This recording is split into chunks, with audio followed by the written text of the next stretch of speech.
Daily Kolkata নিউজে আপনাদের স্বাগত জানাই। দিনের গুরুত্বপূর্ণ খবরের দিকে নজর রাখুন।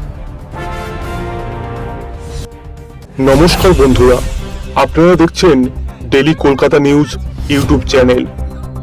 আজ সংবাদ মাধ্যমের মুখোমুখি হয়েছেন বিরোধী দলনেতা শুভেন্দু অধিকারী মহাশয়। তার বক্তব্য ঘিরে রাজনৈতিক মহলে শুরু হয়েছে নতুন চর্চা। কি বললেন তিনি, দেখুন এই রিপোর্টে। আমরা আজকে এখানে জানতে এসেছিলাম দীপুচন্দ্র দাসের অপরাধ কি। দেখাতে পারেনি, বলতে পারেনি। দীপুচন্দ্র দাস ফেসবুক তো দূরের কথা, হোয়াটসঅ্যাপ তো দূরের কথা, 250 টাকার ছোট মোবাইল ব্যবহার করত। সম্পূর্ণভাবে ধর্মীয় স্লোগান দিয়ে বাংলাদেশকে হিন্দু শূন্য করার জন্য তাকে মেরেছে এবং পুলিশের হেফাজত থেকে ওই জিহাদি জঙ্গিদের হাতে তুলে দেওয়া হয়েছে, আদমরা করে পুড়িয়ে দিয়েছে। উনারা বললেন 10 জনকে অ্যারেস্ট করেছে।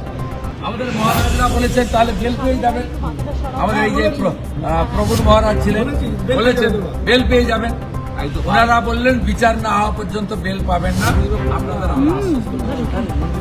দ্বিতীয়, আমরা বলেছি মৃত্যুর কোনো ক্ষতিপূরণ হয় না। আপনারা ক্ষতিপূরণ কি করছেন? না, রাষ্ট্র দায়িত্ব নিয়েছে ওনার পরিবারে। আমরা কি দায়িত্ব নিয়েছেন পাবলিকলি জানান, আমাদের নাইবা জানাবেন। আমরা পরিষ্কার বলেছি যেটা বন্ধ হবে কবে, বন্ধ হবে কবে, হিন্দু নির্যাতন বন্ধ কবে হবে। প্রভুরা বলেছেন চিন্ময় প্রভুকে কোন অপরাধে 2 বছর জেলে রেখেছেন। উত্তর ওনাদের লিমিটেশন আছে, ডেপুটি হাই কমিশনার কতটা উত্তর দেবে। তবুও অনেকগুলো কথায় উত্তর দিতে পারেননি। সাধু সমাজ যারা আমার সঙ্গে ছিলেন আজকে, তারাও অত্যন্ত ব্যথিত কণ্ঠে বলেছেন যে এটা বন্ধ না হলে আমরা রিয়াক্ট করব। আমি উদাহরণ দিয়েছি, গাজাতে যে লড়াই ইসরায়েল করছে কেন? ইহুদিদের বাঁচানোর জন্য। ইরান সহ ইসলামিক কান্ট্রি প্যালেস্টাইনকে সাহায্য করছে কেন? যেহেতু প্যালেস্টাইন ইসলামিক কান্ট্রি, এটা ধর্মীয় কারণে। আমি প্রশ্ন করেছি বাংলাদেশ সরকারকে যে আগের প্রধানমন্ত্রী হাসিনা ওয়াজেদ রোহিঙ্গা মুসলমানদের কক্সবাজারে থাকতে দিয়েছিলেন কেন? মুসলমান বলে। তাহলে ওপারে 2 কোটি হিন্দু আছে, তারা মার খাবে, পুড়িয়ে দেবেন যুবক ছেলেগুলোকে।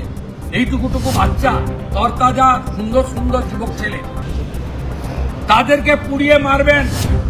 আর এপারের 100 কোটি হিন্দু বসে বসে দেখবে। এই জিনিস হতে পারে না, হতে পারে না। আমি আপনাকে বললাম, খালা মমতা যত প্রাচীর করে পুলিশ করে রাখুক, ব্যবস্থা যদি না নেয়, নতুন বছরে এই সব গুলোকে তুলে ফেলে দেব। যেমন যুব ভারতীতে মেসির দিন যুবকদের, ইয়াং জেনারেশনের তারা দেখেছে, রাজীব কুমাররা ছুটে পালিয়েছে। আমরা এখানে দেখিয়ে দেব বলে গেলাম। আর আজকে 1000 সাধু এসেছেন, 300 নাগা সন্ন্যাসী। গঙ্গাসাগরে 5 লাখ সাধু যাবেন। গঙ্গাসাগরে স্নান করে ফেরার পরে আমি সব সাধুকে বাবুঘাট থেকে তাদেরকে পথ দেখিয়ে এখানে নিয়ে আসবো। কলকাতা পুলিশের কত ক্ষমতা আছে মনোজ বার্মার, ওই দিন দেখা হবে। চ্যানেলের আরো খবর দেখতে চ্যানেলটিকে লাইক করুন, সাবস্ক্রাইব করুন আর কমেন্ট করে আপনাদের মূল্যবান মতামত দিন।